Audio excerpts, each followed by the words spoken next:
Tunay nga na sa oras po na ito, isa sa mga pinakamagandang bagay po ng pagpapasalamat natin sa Panginoon na yung umawit sa Kanya. Amen po?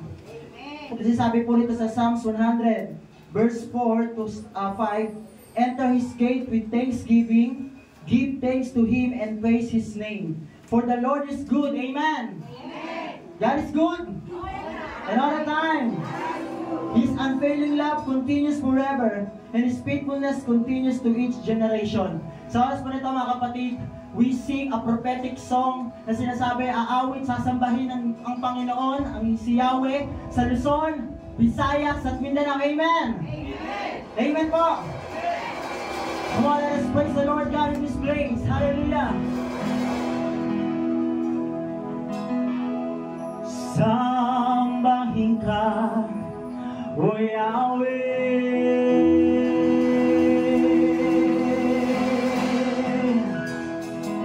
Diyos ng langit at lupa. Sambahin ka, O Yahweh,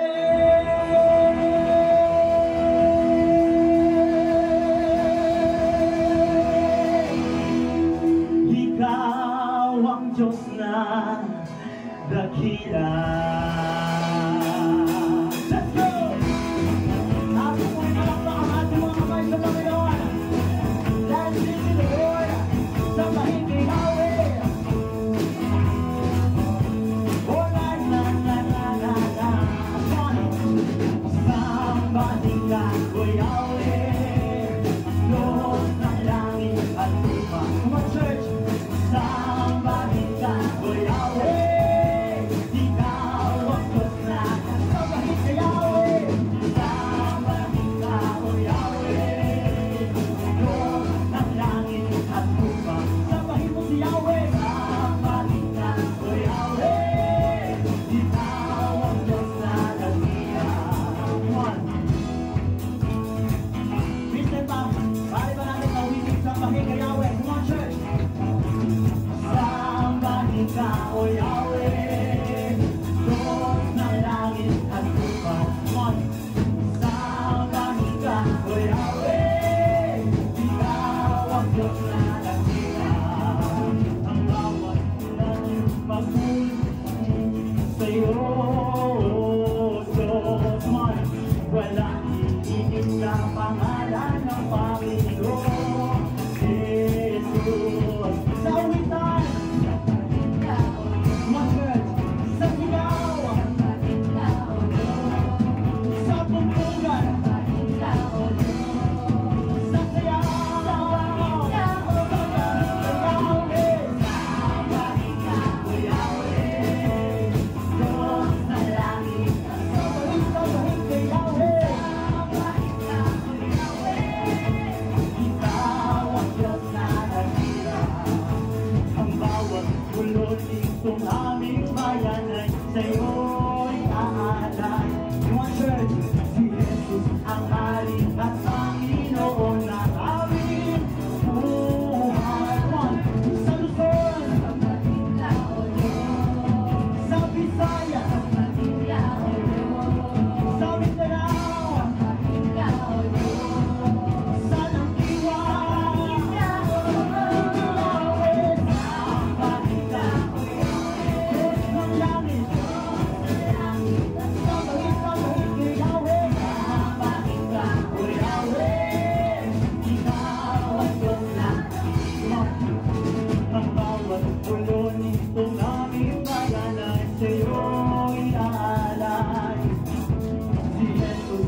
We glorify your name, O Lord Jesus.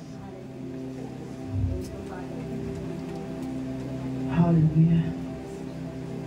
You alone are worthy of our praise.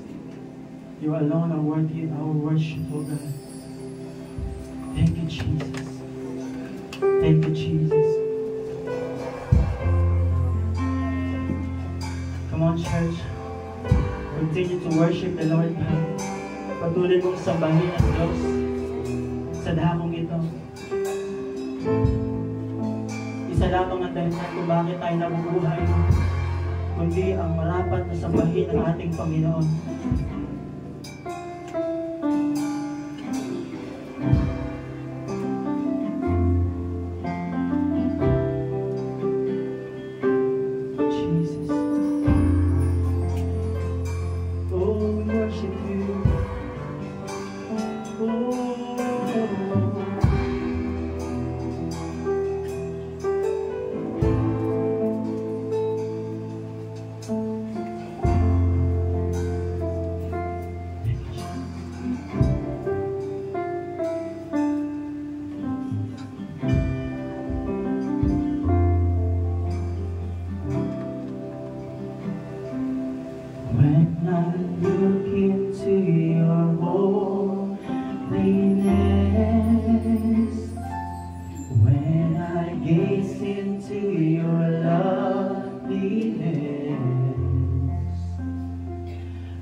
When all things that surround become shadows.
voice to the Lord.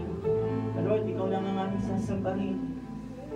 The reason I live, yes Lord, is to worship you.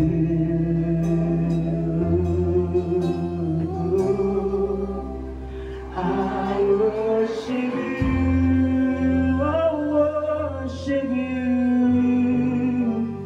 I worship you.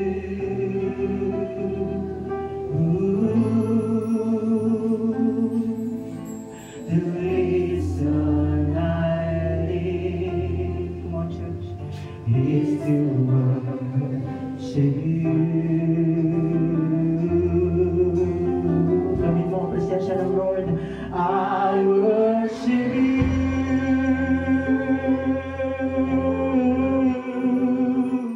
I worship you, Jesus. The reason I live is to worship you.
Let us sing how we worship. I worship you. Pwede mo itong sabihin sa Panginoon na Lord, sasambahin kita. The only reason that I live is to worship you alone. The reason I live is to worship you.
We praise you.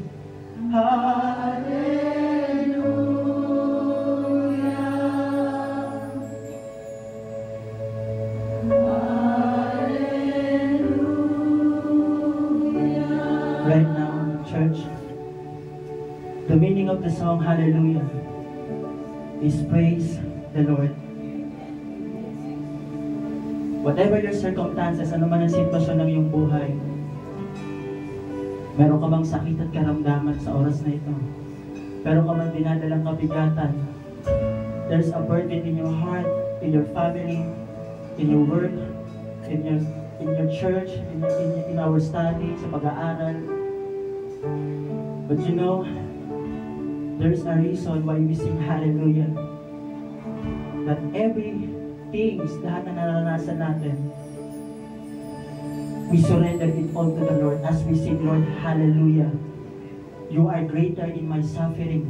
You are greater in my situation. You are greater in my sicknesses. You are greater in my disease. You are greater, O Lord.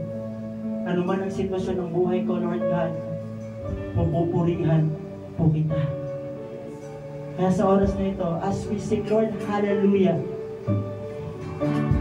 merong pagsuko ng lahat ng bagay na meron sa buhay natin. Pwede ba natin itaas ang ating mga kamay as expression and gesture ng pag-surrender sa Lord? I don't know what is your situation right now, but the Lord speak to you today. He is here. He is here. Come on, let's sing hallelujah. Hallelujah. Come on, surrender it all to the Lord. Hallelujah. Surrender it all to God right now. He hears you. Hallelujah.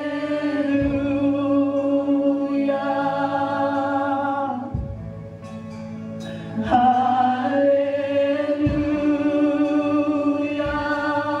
Hallelujah. Hallelujah. Hallelujah.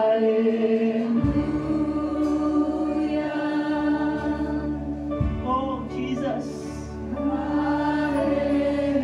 Hear the cry of your people today. Oh, God, thank you, Jesus. Hallelujah.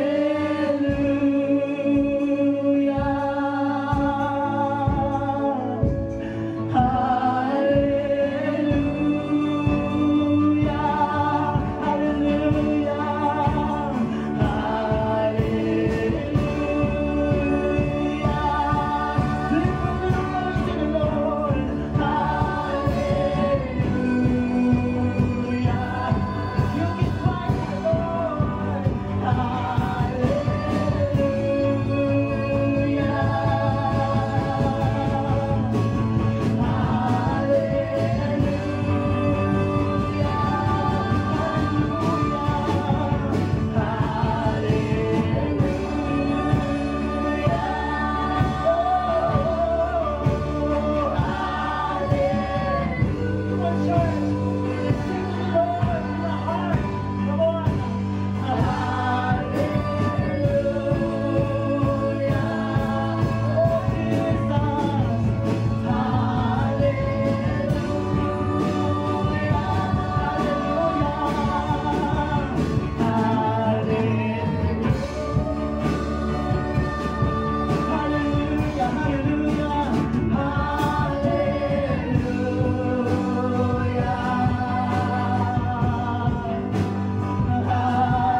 You are worship, God.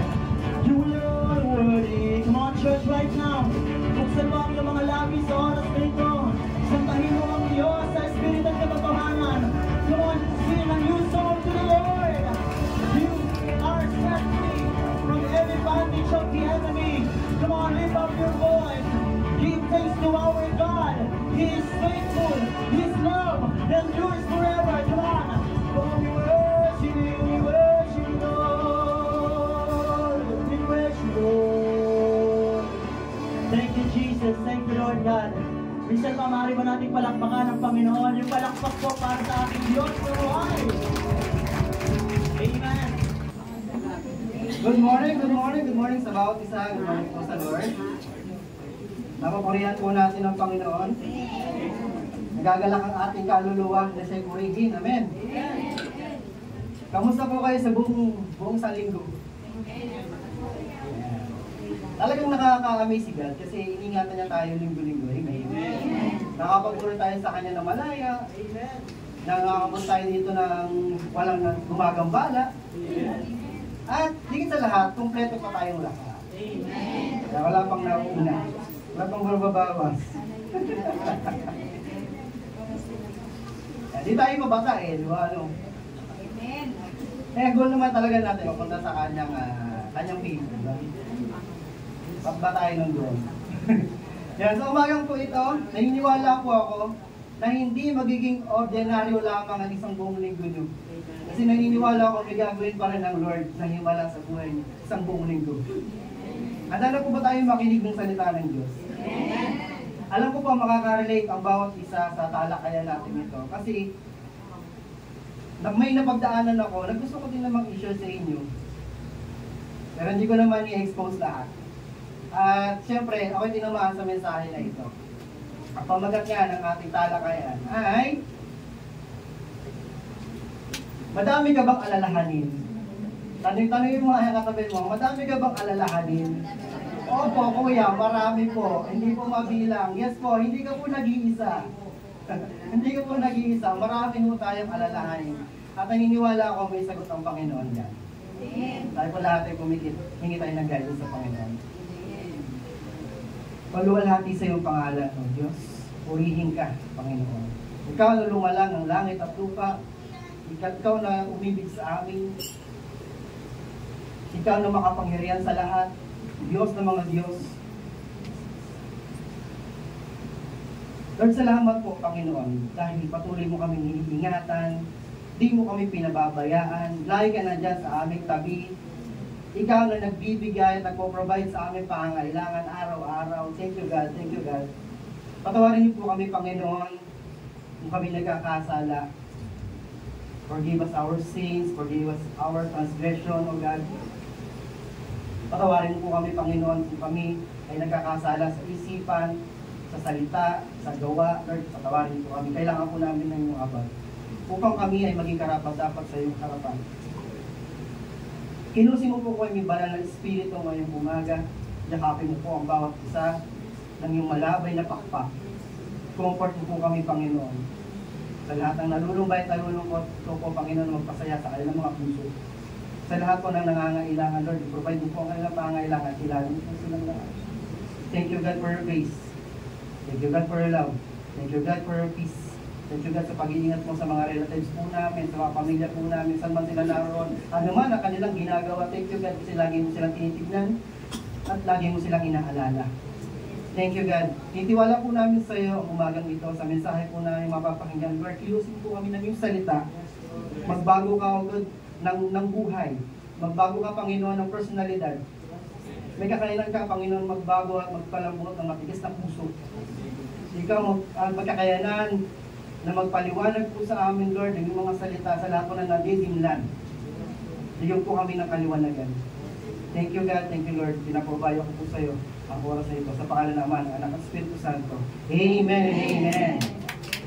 So, ating na kung talakayan, madami ka bang alalahanin sa mundo natin kinagagalawan ngayon? Kahit Kristiyano na tayo, hindi tayo exempted sa mga alalahanin, mga problema. Kanina lang, ano ba ang inaalala mo? Pagising mo kaninang umaga, ano ang nasa isipan mo? Ang daming tumatakbo sa isipan ng tao. Kahit nga natutulog tayo, gumagalaw ang ating isipan. Minsan naman, magigising ka na ng madaling araw. Kasi meron ka palang isipin bago ka matulog. Kaya hindi ka makatulog kasi yung utak natin, umaandar. Katulad ng ating puso na kahit na tayo tutulog, tumitibok yan. Amen po? Ganun din ang ating isipan. Yung ating isipan, alam niyo po, yan ang minsan pina-atake talaga ng away. Bakit? Kasi isa rin yan sa pinakamahina. Kapag inatake ka ng kaaway sa iyong isipan, bubulong yan ng mga iba't ibang kasinungalingan. Kasi ang kaaway natin, Satanas, ay ama ng kasinungalingan. Wala yang bibig kasi na katotohanan. Lahat ng ipapasabi niya sa iyo ay iisipin niya na paniniwalaan mo. Ang taktika niyan madaya. At kapag nadaya ka, mauhok ka ng kanyang mga sinasabi, itira niyo sa isipan. Hindi lang pinapagard ni God yung puso natin, pinapagard din ni God ang ating isipan. Kasi kung ano nasa isipan natin, yon ang mangyayari. Katulad dito, habang ako'y gumagawa kahapon ng topic na ito. Nasa isipan ko, gumagawa sa isipan ko, habang gumagawa ko, ito ba ay naaayon? Ito ba ay dapat mapakinggan ng tao? Ito ba ang dapat kong dalhin? Kaya ko ba itong dalhin? Yung tumatakbo sa isipan ko, at kapag tinalo ako ng nilalagay na sa Satanas sa isipan ko, hindi ko magagawang dalhin ang salita ng Diyos ng hayagan, ng may courage. Ano nga ating title? Madami ka bang alalahanin? Pagbitin mo muna yung katabi mo, sabihin mo, madami, di ba? Madami, totoo lang. Bills, tuition fees, ano pa? Sa mga walang trabaho, syempre, ang alalahanin nila, makakapagtrabaho pa ba ako? Sa mga estudyante, ano yung mga alalahanin? Grades. Sa mga magulang, ano ang inyong alalahanin? Yung mga anak ninyo, yung kakainin ng anak ninyo. Sa mga may mag-asawa, ang dami nilang mag-alalahanin. Kumbaga wala tayong peace of mind. Sabihin niyo, peace of mind. Ang totoo niyan, yan din yung prayer ng marami. Lord, bigyan mo ko ng peace of mind kasi yung gulo-gulo na. Kapag wala ka kasi peace of mind, talagang hindi ka makakapag-isip ng ayos. Kasi wala yung peace of mind. Sabihin niyo, peace. Peace of mind. Saan ka makukuha yun? Yung peace of mind. Minsan, nakukuha ng tao yan, yung peace of mind, kapag nakatulog ng maayos. Diba? Ang dami mong inaalala, ang dami mong iniisip, ang dami mong problema. Pray ka ng pray kay Lord. Isip ka ng isip kung nadidinig niya ni Lord. Pero baka mamaya ang problema, kulang ka lang sa tulog. Matulog ka din. Sabi mo siya katabi, matulog ka din. So peace of mind, minsan naman nakukuha ng taong peace of mind kapag pupunta doon sa resort, pupunta doon sa dagat, may hawak na juice, nakaupo doon sa isang magandang upuan, peace of mind. Malayo sa ingay ng mundo, malayo sa ingay ng bahay. So peace of mind. Saan kayo nakakakuha ng peace of mind, mga kapatid? Sa panonood ng Netflix? Sabi ng Lord,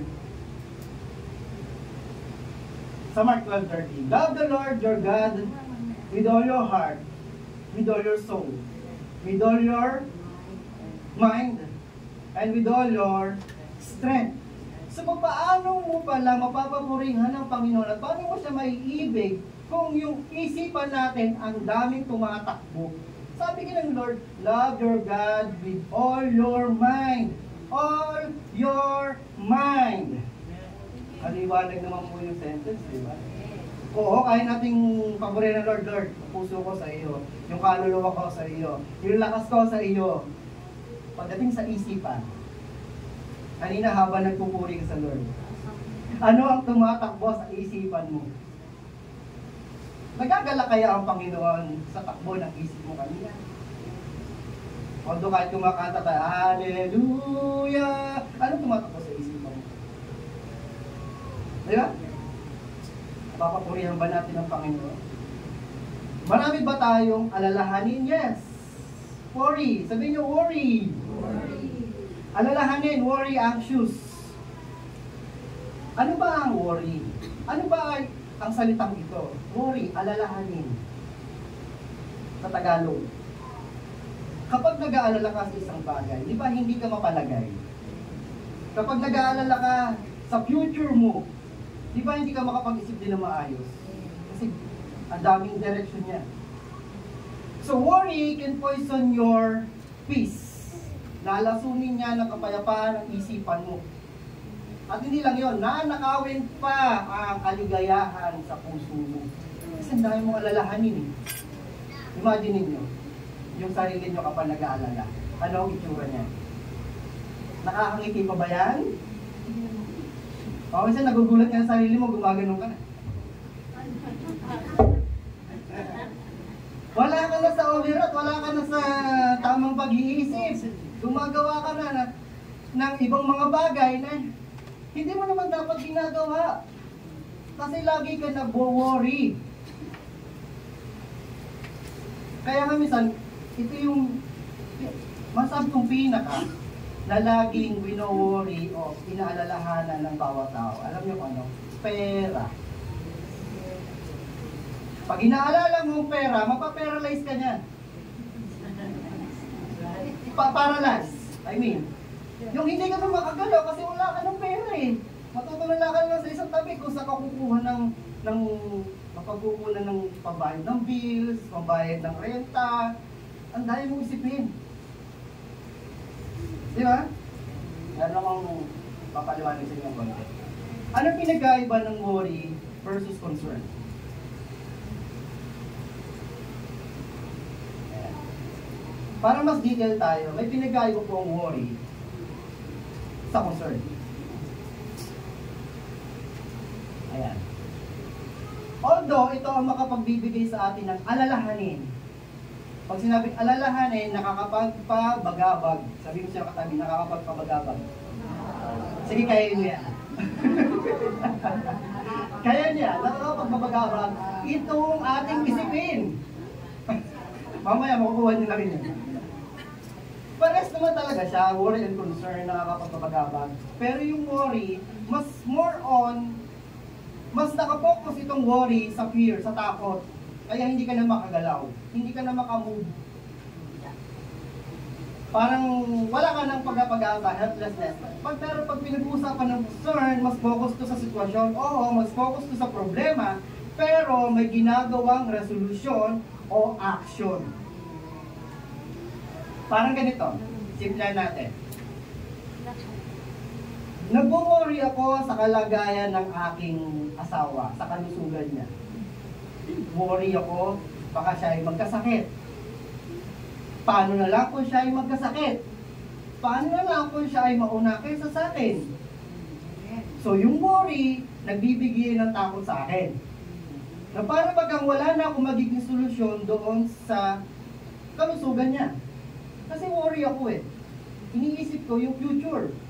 Yung bad future. Na-imagine nyo? Pagdating naman sa concern, ito siya. Concern ako sa kalusugan ni Jackie, na asawa ko. Ayoko siyang magkasakit. Concern ako. Kaya ang gagawin ko, yayakagin ko siya na mag-exercise. Tara, exercise tayo. Concern ako sa kalusugan niya. Kaya, tara, yayakagin ko siya sa hospital, pa-check up ka. Nakita niyo yung pagkakaiba? Yung worry, yung beyond our capacity, beyond our control, na wala ka na talaga magagawa. Kasi yung iniisip mo, worst scenario. Yun yung worry. Sabi pa, worry tends to be more emotionally driven and focus or potential negative outcomes. While concern can be more punctual and action-oriented. Sabi ng talata natin, basahin niya natin sabay-sabay. Ready, go? Sino sa inyo papahaba ng kanyang buhay kahit isang oras sa pamamagitan ng kanyang pagkabalisa? Totoo naman ang tanong. Si Jesus Christ ang nagtanong. Bakit ba siya nagtanong ng ganyan? Sino sa inyo ang makakapagpahaba ng kanyang buhay ng kahit isang oras sa pamamagitan ng kanyang pagkabalisa? Bakit na tinanong yan? Sa English, can worry make you live longer? Makakapagpahaba talaga ito ng buhay? Can any of you add a single hour to your life by worrying? Kasi meron yung konteksto. Nasabi ng Lord yan, sino sa inyo makakapagpahaba ng kanyang buhay kahit isang oras sa pamamagitan ng kanyang pagkabalisa? Dahil Matthew 6 ay nangangaral siya sa Mount sa mundo, world. Marami siyang kausap na tao, marami siyang tinuro about pag-aayuno, pananalangin. Tapos dumako siya sa isang sentences o sa isang pagkukwento na ganito. Sabi niya, verse 24, walang aliping makapaglilingkod sa dalawang Panginoon, sapagkat kapopuotan niya ang isa at iibigin ang ikalawa. Paglilingkuran ng tapat ang isa at hahamakin ng ikalawa. Ito naman yun. Hindi ka pwedeng mamangka sa dalawang ilog. Hindi nyo maaaring paglingkuran ng pareho ang Diyos at ang alin daw? Kayamanan. Sino Jesus Christ ang nagsasalita nito way back 2,000 years ago? Sinabi pa yan hanggang ngayon. Sinasabi ng Panginoon, hindi nyo maaaring paglingkuran ng pareho ang Diyos at ang kayamanan. Ang tanong, against ba si Lord na tayo ay yumaman? Kung kalooban ng Diyos ay yumaman, ayun yan ang tayo. Diba? Pero may binabangkit kasi siya dito, hindi mo kaya maaaring paglingkuran ng pareho ang Diyos ng kayamanan. Why? Kasi ang kayamanan, bubulagin ka niyan para makalimutan mo na ang source of your wealth, of your richness. Si God ang nagbibigay. Tama po ba? Maaaring pag tayo yumaman, masabi natin sa sarili natin, ang galing ko, nagawa ko tong lahat, kaya ko pala. Pride na ang umaatake. So, hindi natin maaaring paglingkuran ng pareho ang Diyos at ang kayamanan. Sabi nga ng talata dito, Lucas 9:25, ano nga ang mapapala ng tao, makamtan man niya ang buong daigdig? Sino dito nagkakamit na mapasahan niya ang daigdig? Wala naman, di ba? Pero meron isang kanta, kung ako ang hari ng mundo. Di ba may-ari? Alam niyo kanta yan? May-ari. Ibibigay ang lahat para sa'yo. Hindi niyo alam na siya lang po. Joke lang. So may kantang ganun. Pag kinakanta mo sa video ko yun, baka yun yung request mo talaga. So sabi, ano ang mapapala ng tao, makamtan niya ang buong mundo kung mapapahamak naman at mawawala ang kanyang buhay. Ano ba ang mapapala ng isang tao kung mapasa kanya man ang lahat ng bagay sa mundo, pero mapapahamak naman ang buhay niya? Sabi ng Panginoon, wala. Kaya sabi ko kanina, yan isa sa mga kailangan naman talaga ng tao, pero minsan yan din ang wino-worry yung tao, pera, kayamanan, sangkukuhan ng kayamanan. Minsan alam nyo, totoo to eh, nag-uusap kami dalawang mag-asawa. Minsan, panood ako sa Facebook, na alam nyo yung mining, nagmimina sa mga bundok, nakakakuha sila ng mga gold, ganyan. Isa sabi ko sa asawa ko, alam mo diyan, parang gusto ko din to try. Punta ako sa bundok, kukuha ko ng palanggana, tapos magbuhukay ako ng mga lupa, gaganon-ganon ako, para makakakuha ng gold, okay ba? Sabi niya, ano ka ba? Hindi naman yun ang pagkatawag sa iyo. So wala tayong mahuhuta, na matawag doon, makukuha, kapag inakin man natin ang mundo, pero ang kapalit ito buhay natin. Bakit? Kasi nga, kung si Jesus Christ sabi niya, hindi nyo kayang paglingkuran ng sabay ang Diyos at ang kayamanan. Bakit? Kasi, meron pang isa. Mateo 4. Si Jesus Christ ay tinukso ng Diablo. Natatandaan niya sa kwento niya. Pagkatapos, dinala siya ng Diablo sa isang napakataas na bundok at pinakita ang alin? Ang lahat ng kaharian sa daigdig at ang karangyaan ng mga ito. sa ibang translation, at ang lahat ng mga kayamanan ng mga ito. Verse 9, sinabi ng diablo sa kanya, ibibigay ko sa iyo ang lahat ng ito. May kondisyon. Kung magpapatira pa ka at sasamba sa akin. Anong ibig sabihin ng verse 9? Oo. Sabi natin kanina, ang diablo, si Satanas, ay ama ng kasinungalingan. Tama po. Pero bakit inalok niya kay Jesus Christ ang kayamanan ng mundong ito? Magpatira pa lamang siya. Alam nyo kasi bait yan eh. Sabihin nyo bait.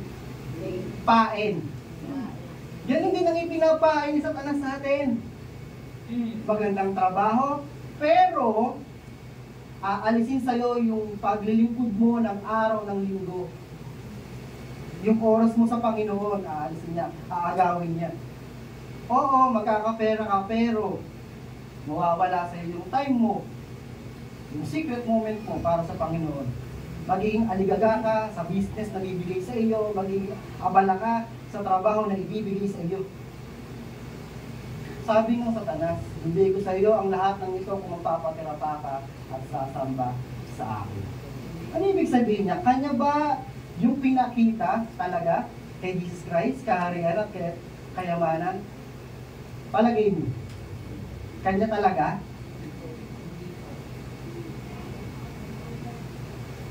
Ang Satanas, ito yung pananaw ko.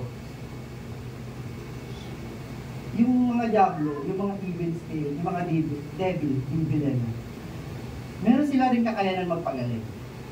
Mapapaniwala ka na sila ay galing talaga sa panig ng Diyos. Yun ay paing sa iyo na makakita ka ng himala, kaya din nilang gumawa ng himala. Tama ba? Ganon din naman. Kaya nila magpakita talaga ng kayamanan sa iyo. Pero ulitin natin, pain yun. Hindi talagang yun ang pakay niya na ibigay sa iyo yung yaman. Yung pera. Pain yun. Mabilis mawawala yun. Meron totoo. Meron kapayapaan na nakukuha sa mundo. Totoo yun. May peace of mind tayo na nakukuha sa mundo. Pero panandalian lang din yun. Kahit ito, yung ibibigay na kayamanan sa iyo at ipapahin sa iyo ng kaaway, sandali lang yun. Sandali ka lang yan ipaibigin, panilagayahin, nang sa gayon mapaikot ka niya sa kanyang kamay, makontrol ka niya, ano ibibigay niya sa iyo? Puro galit, puro puot, puro inggit, lahat ng mga masamang bagay, emotion, ilalagay niya sa iyo. Kasi kontrol ka na ng Satanas. Ayaw natin lahat yun. Amen? Kaya nga, bilin sa atin ng Panginoon, hindi nyo maaaring paglingkuran ng pareho ang Diyos at ang kayamanan. Please, lagi nyo i-remind sarili nyo na kapag kayo nakakatanggap ng blessing, hindi inyo yun. Galing yun sa Panginoon. Hindi sa sarili nyo lakas, hindi sa sarili nyo kakayanan, hindi sa sarili nyo talino at galing. Galing sa Panginoon yun. Nakita ka lang na ikaw ay karapat-dapat na bigyan ng blessing, kaya nagkaroon ka ng blessing. Kaya ibibigay mo rin ang nararapat sa Panginoon. Nang sa ganon, i-bless ka pa niya lagi. Verse 25, ito yung duksong niya. Kaya sinasabi ko sa inyo, kasi yung word na kaya to sa English, therefore, dahil nga yun yung nauna, walang aliping makapaglilingkod sa dalawang Panginoon. Verse 25, kaya sinasabi ko sa inyo, huwag kayong mabalisa. Sabi mo siya katabi, huwag kang mabalisa. Tungkol sa inyong kakainin, sa inyong iinumin, upang kayo mabuhay, o kayo tungkol sa isusuotin, sa inyong katawan. Hindi ba't ang buhay higit na mahalaga kaysa pagkain at katawan kaysa damit? Future. Ano ba sinabi dyan? Food. Iinumin, susuotin, passion. Diba? Yan mga inaalala nila eh. Na mga taong magulo ang isipan. Mahalaga ba ang pagkain? Yes. Mahalaga ba ang tubig? Yes. Mahalaga ba ang kasuotan? Yes. Kaya nga naparito ka, magising pa ka, diba? Iniisip mo kung anong susuotin mo. Mahalaga eh. Pero, huwag mong ikabalisa. Huwag mo laging aalalahanin. Kasi ang pag-aalala ay nagbibigay ng takot sa bawat isa sa atin. Na hindi ka na makakilos, katulad doon, ano ba susuotin ko, ano ba susuotin ko, eh late ka na. Masyado ka nang naging abala sa paghahanap ng damit mo. Di ba? Sabi niya, hindi ba't ang buhay higit na mahalaga kaysa pagkain at ang katawan kaysa damit? Huwag kang mabalisa sa mga alalahanin mo. May kadugsong yan. Sabi, masdan ninyo ang mga ibon. Nakakita na kayo ibon? Yes, lahat tayo nakakita ng ibon. Hindi sila nagtatanim, ni umaaniman, o kaya nagtitipon sa kamalig. Ngunit pinapakain sila ng inyong ama na nasa langit. Tignan niyo ang kausap ni Jesus Christ. Ang kausap ni Jesus Christ dito ay mga mahihirap that time. Kailangan nilang pagkain, kailangan nilang inumin, kailangan nilang kasuotan, kailangan nilang tirahan. At kailangan din ng pag-ibig. Bakit pinapanggit ito ni Jesus? Sabi niya, masdan niyo yung mga ibon. Hindi sila nagtatanim, hindi sila nag-iimpok, pero pinapakain sila ng ama na nasa langit. Sabi pa, hindi ba't higit kayong mahalaga kaysa mga ibon? Sabi mo sa iyong katabi, mahalaga ka. Mahalaga ka kaysa sa ibon. Sa uwak o saan mang ibon na alam niyo. Sabi niya, sino sa inyo ang makakapagpahaba ng kanyang buhay na kahit isang oras sa pamamagitan ng kanyang pagkabalisa? Yun yung binasa natin kanina. Yung ibon, hindi yan nagiging balisa, hindi yan namumblema. Ano ibon? Lilipad-lipad lang yan. Lipad. Una pala, nasa nest muna yan. Nest, tapos lilipad. Nagugutom na kasi siya eh.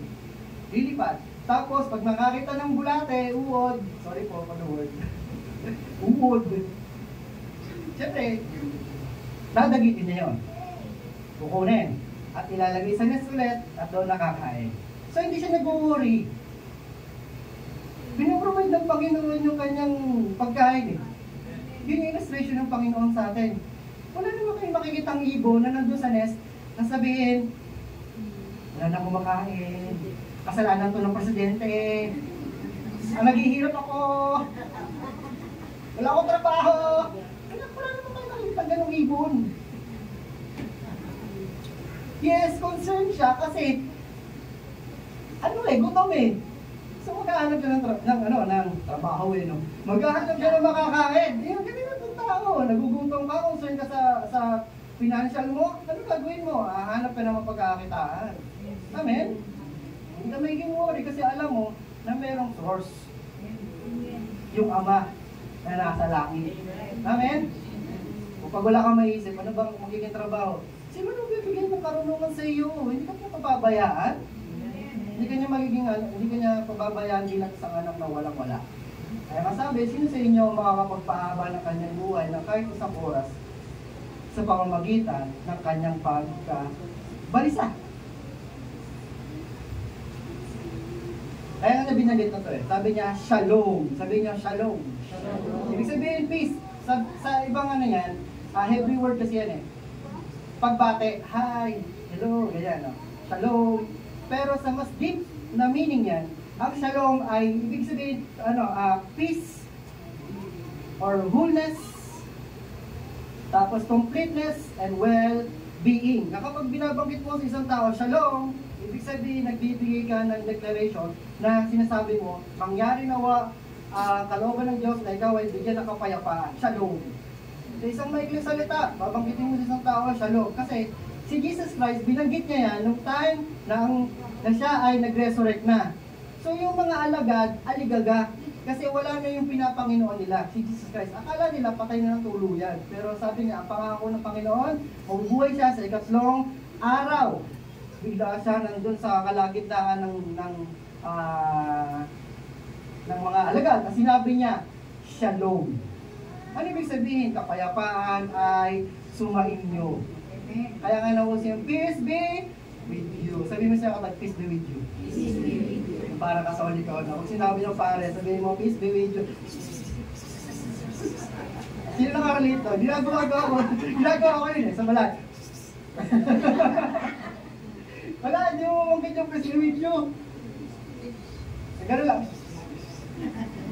Shalom, sabi ng Lord, shalom. Pag aligaga ka, marami kang iniisip, marami kang kabalisahan, lagi mong alalahanin yung salita ng Panginoon. Shalom. Ano gagawin natin? Ayun yung pointers natin. Haba ng introduction eh. 10 minutes eh. What are we gonna do? Sabay-sabay natin basahin sa bat. Ready, go? But seek first His kingdom and His righteousness, and all these things will be given to you as well. Sabi, seek first His kingdom and righteousness. Paano natin mahanap yung kanyang kingdom, yung kanyang righteousness kung marami kang inaalala? Mas inaatupan mo pa yung maraming alalahanin, bills, pagkain, kung hindi mo mahanap yung kingdom eh. Kasi nagugulagan tayo ng mga problema. Sabi, seek. Ano ba yung seek? Sa Tagalog, hanapin. Hindi makakapaghanap ang isang bulag. Hindi makakakita talaga ang isang bulag. Ito naman yun. Pero sabi ng Lord eh, hanapin mo ang kanyang kaharian. At ang kanyang, ano yan sa Tagalog? Righteousness. Kaluwalhatian. And then, ang lahat ng bagay na yan, and all these things will be given to you as well. Yun yung pangako ng Panginoon. Napag-aralan ngayon last Friday. Di ba? Ang gusto lang ng Panginoon, maghanap ka. Sabi mo siya katabi, maghanap ka. So ano ibig sabihin? Iakbang mo pa mo, gumagagalaw ka, gagawa ka, para makita yung kanyang kaluwalhatian at ang kanyang kaharian. Meron ba naghahanap na nakaupo lang? Asa kaya yung cellphone ko? Ganyan ba kayo sa bahay? Asa ba yung cellphone ko? Hindi naghahanap. Okay, maghanap man, ang dami yung sabi, ano yung cellphone ko? Ano yung cellphone ko? Kaya minsan sabihin tayo ng kasama sa bahay, sabihin na gamitin mo ang iyong mata, hindi ang iyong bibig. Hanapin mo ang kanyang kingdom. Eh, yung kailangan natin gawin. Ito pa. Cast all your anxiety on Him because He cares for you. Yan ang pangako ng Diyos. He cares for you. Inaalala ka niya. Aalagaan ka niya. Sa Tagalog niyan, pupupupin ka niya. Ang ibig sabihin ng cast all your anxiety. Si Peter kasi mangingisda. Ang isang mangingisda, kapag nag-cast niya ng net, di ba sabi niya? Iyahagis. Sabi ni Peter na mangingisda, sabi niya, cast all your anxiety. Huwag kang magtitira. All your anxiety. Kanino daw? Sa kaibigan mo? Sa kapitbahay mo? Sa kapatid mo?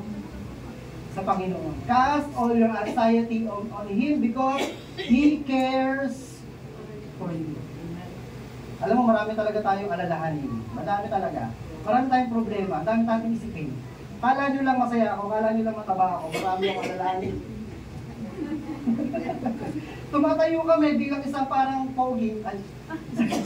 Tumatayo kami parang isang walang problema, masaya ang buhay, all is well. Pero hindi nyo alam lahat kung saan ang tumatayo dito. Bagsak na. Dala kasi ng kanyang mga alalahanin sa buhay. Kaya katabi nyo, hindi nyo naman kilala yan eh. Kapangiti-ngiti lang yan, pero ang dami niyang alalahanin. Pamilya, anak, asawa, tuition fee, bills, yung problema pa ng kapitbahay, pinoproblema niya.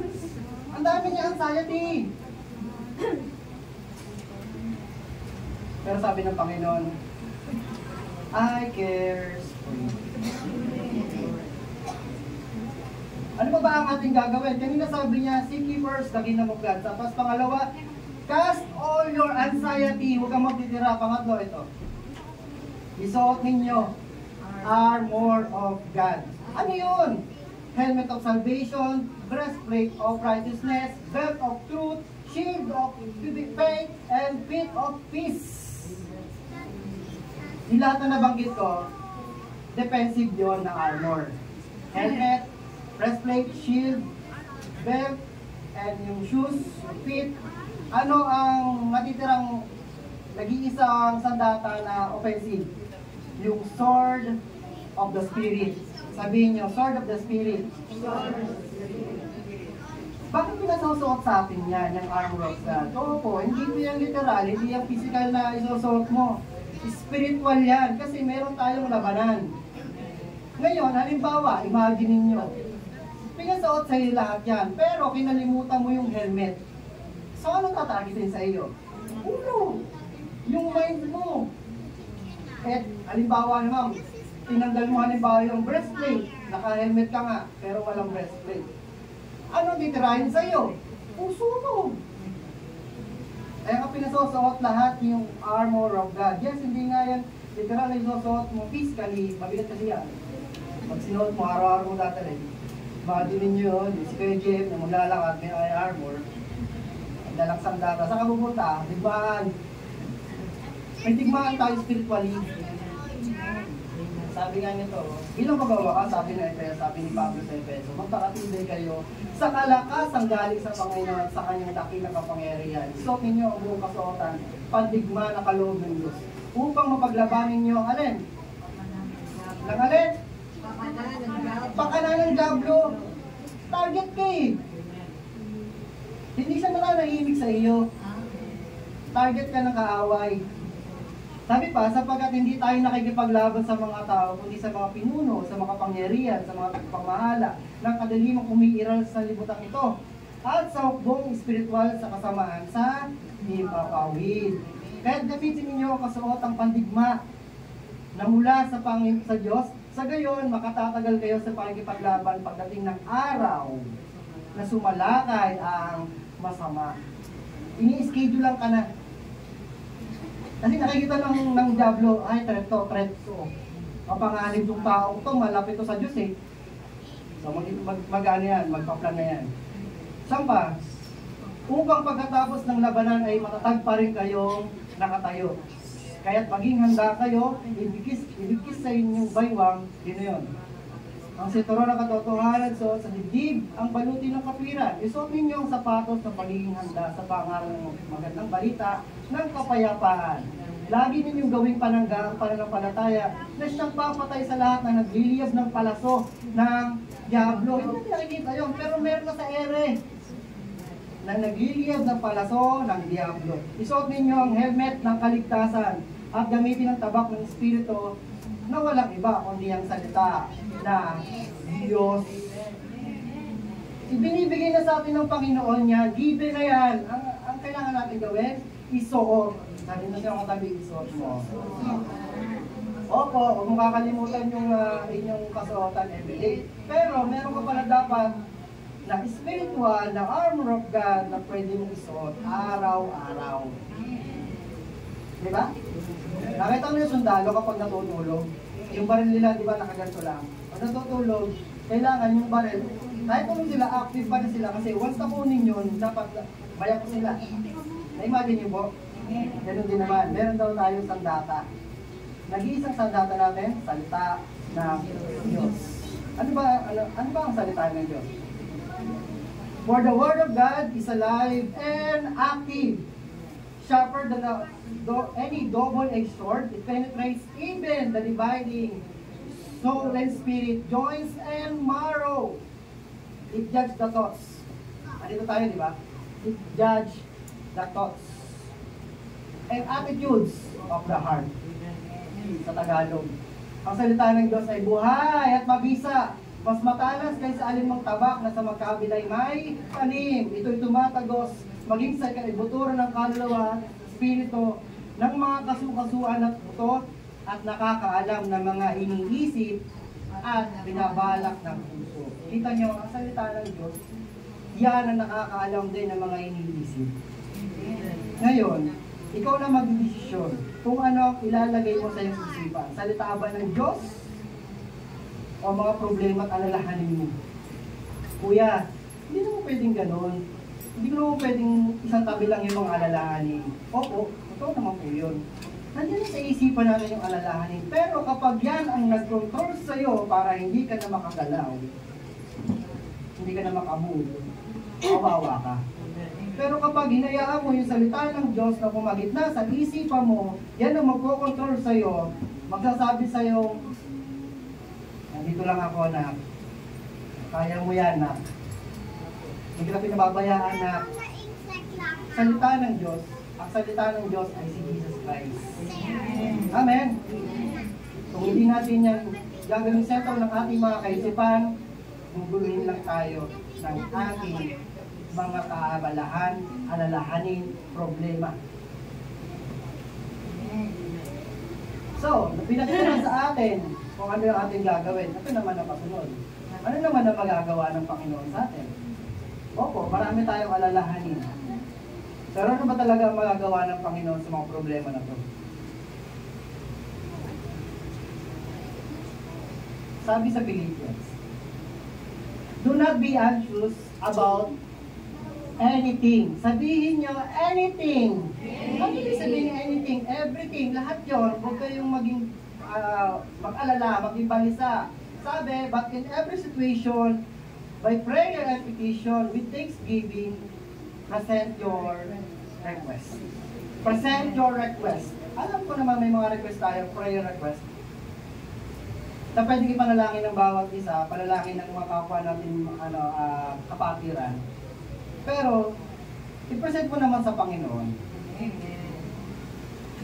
Tapos, verse 7, and the peace of God, which transcends all understanding, will guard your heart and minds in Christ Jesus. Hindi lang heart ang guarded niya, kundi isipan. Gusto niyo ba yun? Amen. Yung peace of God, hindi na bibili ko saan, hindi mo na matatagpuan kahit saan. Binibigay ng Panginoon. Sa lahat ng mga hahanap at mananampalataya sa Kanya. Ano sabi? Do not be anxious about anything. Meron ako assignment sa inyo. Basahin niyo yung Philippians 4 verse 4. Pag uwi niyo sa bahay, hanapin yung Philippians 4 verse 4. Bago dumating yan sa verse 6, pauuna talaga ang verse 4. Sino ba nagsulat niyan? Si Pablo. Nakakulong siya that time. Isipin niyo ang isang taong nakakulong, tapos sasabihin niya yung ganito. Huwag kayong mabahala, huwag kayong mabalisa. Ibigay niyo sa Panginoon ang lahat ng inyong mga request sa pagdarasal at pagpapasalamat. Dumaan ang pagsubok kay Pablo, ganyan ang sinasabi. Nasa kulungan, nasabihin niya, ay magalak kayong lagi, magalak kayo. Sasabihin niya sa iyo, magpasalamat kang lagi. Ano yun kuya? Dumating na yung problema pero magpapasalamat pa rin. Amen. Dumating yung pagsubok pero magpapasalamat pa rin. Nakakahiya naman kay Pablo, di ba? Siya na nakakulong pero babanggitin niya to. Na tayo na hindi tayo nakakulong pero dami nating alalahanin. Yes. Marami din siyang alalahanin, marami din siyang iniisip. Bakit? Nagtayo siya ng iba't ibang mga churches kahit sa iba't ibang lugar. Inaalala niya yung kondisyon ng mga churches na yun. Kasi siya yung leader. So marami siyang alalahanin. Ganun din naman ng mga padre di pamilya. Ganun din naman ng mga nanay sa loob ng tahanan. Marami kayong inaalala. Tama ba? Sabi ng Pablo, huwag kang mamblema. Ay Tagalog ba yan? Ayan, huwag kang mabalisa. Tungkol sa anumang bagay. Bilin yan eh. Ano sa atin na yan kung ano yung gagawin natin? Papaano yun? Tutulungan tayo ng Panginoon.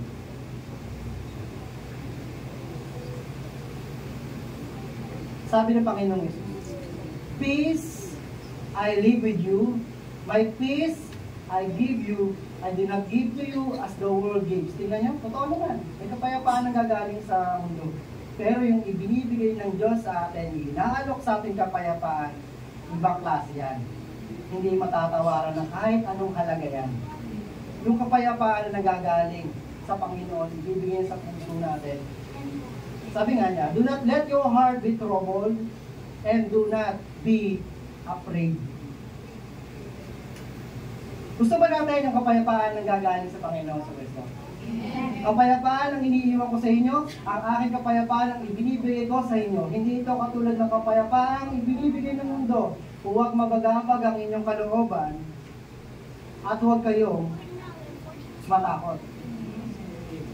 Colossians 3, let the peace of Christ rule in your heart, since as member of one body, you were called to peace. Ibig sabihin yan, na maghari sa ating mga puso ang kapayapaan na kaloob ni Kristo, sapagkat yan ang dahilan kung bakit tinawag tayo bilang isang church, bilang isang katawan, na magkaroon tayo ng kapayapaan. Hindi lang kapayapaan sa bahay, hindi lang kapayapaan sa loob ng church, hindi kapayapaan sa isip. Amen? Kaya kung meron kang kapatiran na para bagang hindi niya na alam ang kanyang gagawin, pray for them. Magdala ka ng kapayapaan, hindi ka buluhan. Sabi ng Panginoon, peace be with you. Peace be with you. Lahat na namumblema, lahat na nababalisa, lahat na nababagabag, lahat na may problema sa buhay, peace be with you. Yan ang gustong mangyari ng Panginoon. Salamat po sa talakayang ito. Sana po marami tayo natutunan. Sana po marami tayong nakuhang promises ni God sa kanyang mga salita na pangahawakan natin at magiging sandata natin sa gawa ng kaaway. Ang ama ng kasinungalingan ni Satanas, guguloy ng isipan mo every day, every minute, kahit natutulog ka. Lagi mo lang ihanda, guard. Sabihin nyo, guard. Lagi mong tinignan kung yan ba ay nakaguard yung puso mo, nakaguard yung isipan mo, kapag inaatake ka na ng gawa ng kaaway. Ibibigay niya lahat ng kasinungalingan na maririnig mo. Hindi ka karapat-dapat, hindi ka dapat isang leader, hindi ka dapat tumatayo, hindi ka dapat tumutugtog, marami kang kasalanan, hindi ka karapat-dapat, lahat ng kasinungalingan ay ibibigay mo sa'yo. Para bumagsak ka bilang isang mananampalataya. Lagi mong isip. Sabi ng Panginoon, imagine niyo lang kung paano niyo binanggit ito. Shalom. Peace be with you. Tayo natin ulit. Luwalhati sa iyong pangalan, Panginoon. Salamat po, Diyos, dahil nakatanggap kami ng mensahe. Personally, ako po, Panginoon, salamat po. Kasi marami kaming alalahanin. Bawat isa po sa amin na rito, maraming lalay, maraming alalahanin. Maraming magagabag sa puso isipan po namin, Lord. Na minsan, nandoon na yung sinasabi ng kaaway na may totoo kaya Diyos. Talaga bang nandiyan siya? Panginoon, tulungan niyo po ang bawat sa puso amin na panghawakan ng mga salita mo. Na ikaw ay laging nariyan. Hindi mo kami iiwan. Hindi mo kami pababayaan. Lord, sa mga problema na makapapin ako narito, kilala mo po silang lahat. Kilala mo ang kanilang pinagdadaanan. Alam mo po ang buhay nila. Lord, tulungan mo po sila. Mahabag ka po pa. Pamuti mo po sila ng iyong masaganang kamay. Yakapin mo po sila. Kukupuin mo po sila, Panginoon.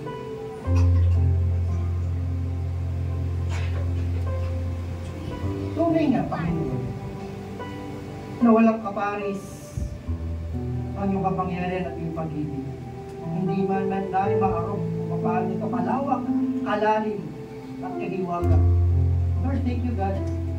Kasi nakamtan po namin yung magandang balita. Ano yung magandang balita?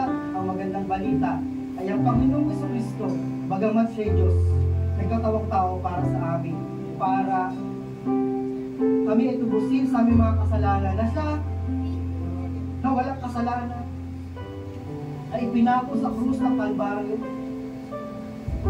Lumanap ng dugo, namatay, nilibing, at muling nabuhay. Para nga po kami, Panginoon, ay magkaroon ng buhay na walang hanggan. Thank you, God. Kasi sa mga pangako at salita ng Panginoong sa Kristo, tumitibay ang aming pananampalataya. Oh, yes, God. Hindi po lingid sa iyong kaalaman na pinagdaraanan po ng mga kapatiran po namin ito. Problema sila sa mga bills, problema sila sa mga pangangailangan na araw-araw, pagkain, trabaho, problema sila sa kanilang mga anak, sa kanilang mga asawa. Tulungan po kami lahat. Hindi naman po namin hawak yung future po namin. Ikaw po yung Panginoon. Ikaw ang nakakalam ng future po namin. Kaya sabi po, huwag kami mabalisa sa araw ng bukas. Hayaan lang ang bukas ng problema sa kanyang sarili. Lord, salamat. Kasi kahit kami nahihirapan, alam po namin, Lord, kalong mo kami. Nahawak-hawak mo kami. Hindi man ka namin nakikita, pero Lord, salamat sa presensya mo. Salamat sa mga salita mo. We worship you this today.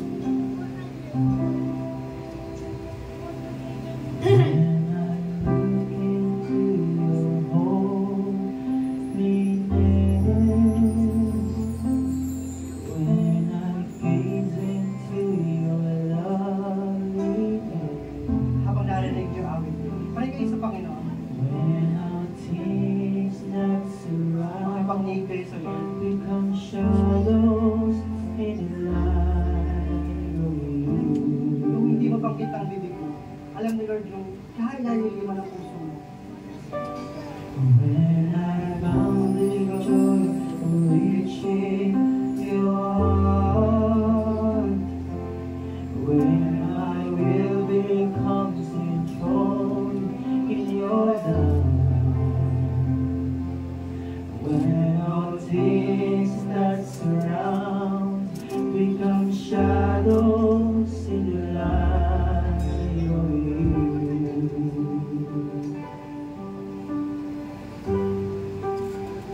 I worship you.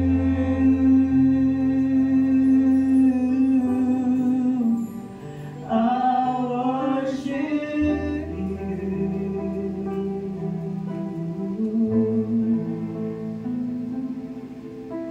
The reason I live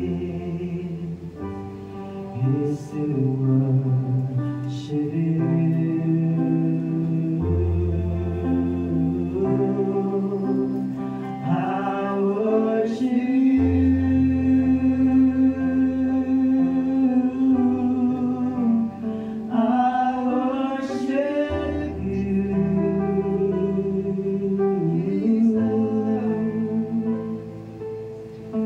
The reason I live is to worship you.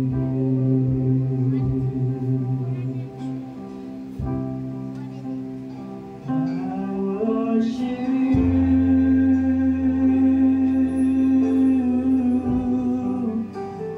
I worship you. Pinapaalala ng Panginoon, Philippians 4, sabi niya, huwag kayong magbalisa tungkol sa anumang bagay. Sa halip, hilingin niyo sa Diyos ang lahat ng inyong kailangan sa pamamagitan ng panalangin, may pasasalamat at ang kapayapaan ng Diyos na hindi kayang maunawaan ng tao ang siyang maging minyan sa iyong puso at pag-iisip dahil sa iyong pakikipag-isa kay Kristo Jesus. O God, I worship Jesus.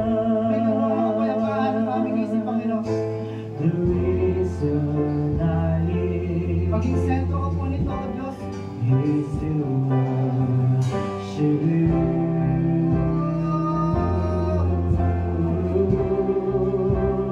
I worship you.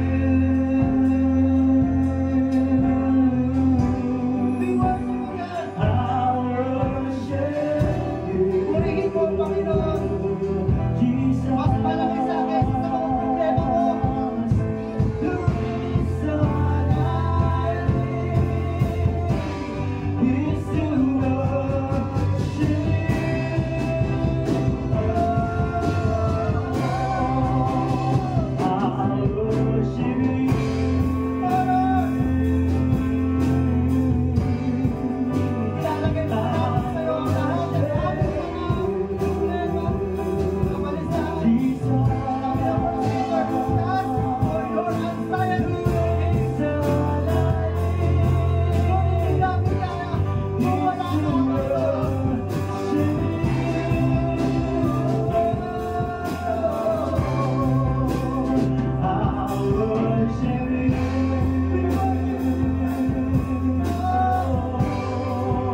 sa akin.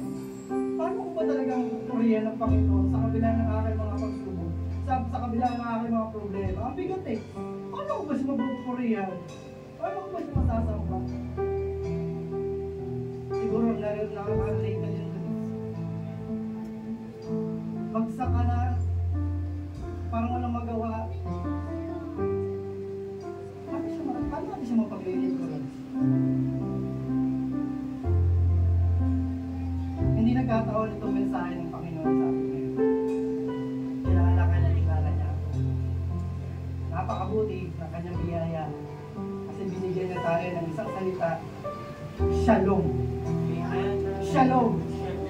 Peace be with you. Kaya kayo umaga, purihan natin ang Panginoon. Ilagak natin ang ating lakas kung mag-iisip. Kung ba kaya na sa pagpuri sa Panginoon. Lahat tayo tumayo. O luwalhati natin na kanyang pangalan.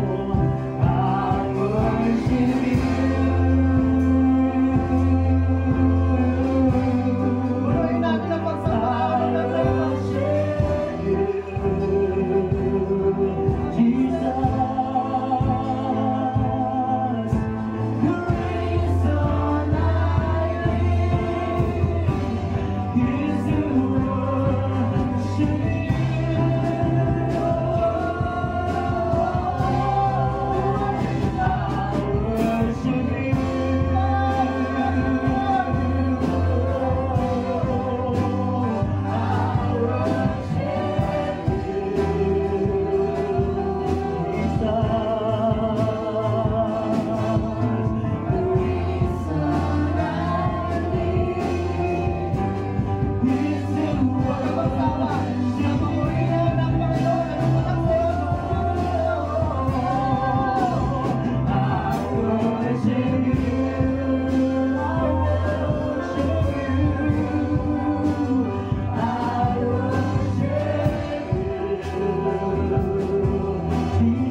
Sambahin ka, O Diyos, ang aking kaluluwa. Purihin ka, Panginoon, si Water. Purihin mo, Panginoon, ang pagpasalamat. May pagtabilan sa kanyang pangalan. Hallelujah! Hallelujah! Hallelujah! Salamat, Panginoon! Salamat sa kapayapaan na peace of mind, O God. Salamat, Panginoon. Hindi mo kami pinababayaan. Hindi mo kami iniiwan, O God. Laging para sa amin. Thank you, God. Thank you, God. Hallelujah. Hallelujah. Lord, tinatubigin po sa iyo ang iyong mga anak alarin. Tulad ang binanggit mo sa iyong mga alagad. Nung ikaw, panahon na ikaw ay nabuhay, sa kalagitnaan nila ikaw ay napakita at ang sabi mo, peace be with you. Ganun din po, Panginoon. Sa aking mga kapatid, ang salita mo ay maganap. Peace be with you. Peace be with us, O God. Ang kapayapaan sa aming mga kaisipan. O Lord, tinitiwala po namin sa iyo ang mga problema, ang mga alalahanin, yung mga worries po namin, O God. Yung mga concerns po namin, Panginoon, nilalagay na po namin sa iyong Ama. alam po namin, mas may magagawa ka kaysa sa aming lakas. Dahil mas malaki ka nga po sa aming mga problema. Mas makapangyarihan ka po, Panginoon, kaysa sa aming mga suliranin. Araw-araw, Lord, isusuot po namin yung kalasag na ipinapasuot po sa amin. Salamat po, Diyos, sa biyaya. Salamat sa pag-ibig mo. Salamat sa malawak na pangunawa mo sa aming mga anak ko na narito.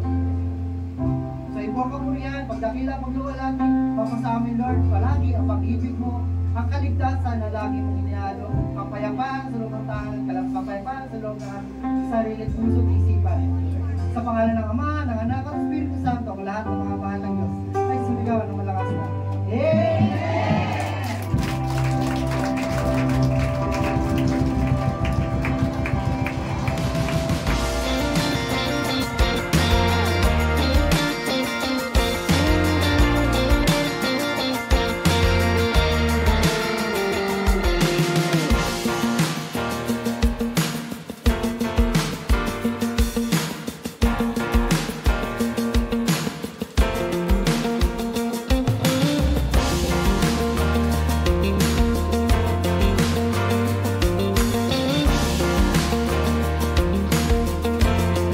Let's take a few moments to stay connected with what God is doing in and through our church family. Please tune in to these important announcements, opportunities to grow, serve, and fellowship together. Join us for morning devotion every Monday to Saturday from 5 a.m. to 7 a.m. live on our CLCC Facebook group. Come early, come expectant, and begin your day with the Word, worship, and a fresh encounter with the Lord. Let's grow together in faith, one morning at a time. We also invite you to a special time of seeking God together. Join us every Friday night from 7 p.m. to 8:30 p.m. for our prayer and Thanksgiving gathering. It's a sacred space to pour out our hearts, lift up our needs, and give thanks for all He has done. Come expectant, breakthrough happens when we pray. And for our young champions, don't forget Amazing Kids, happening every Saturday from 9 a.m. to 11 a.m. right here at CLCC. It's a fun, faith-filled time designed especially for children ages 6 to 12, with Bible stories, songs, games, and lessons that build strong foundations in Christ. Your kids will love it. We'd love to see you again next Sunday. Join us for our Sunday services here at CLCC. We have 2 worship services every week. First service starts at 8 a.m. and second service at 10 a.m. Come early, come expectant, and bring someone with you. There's always a seat for you in God's house.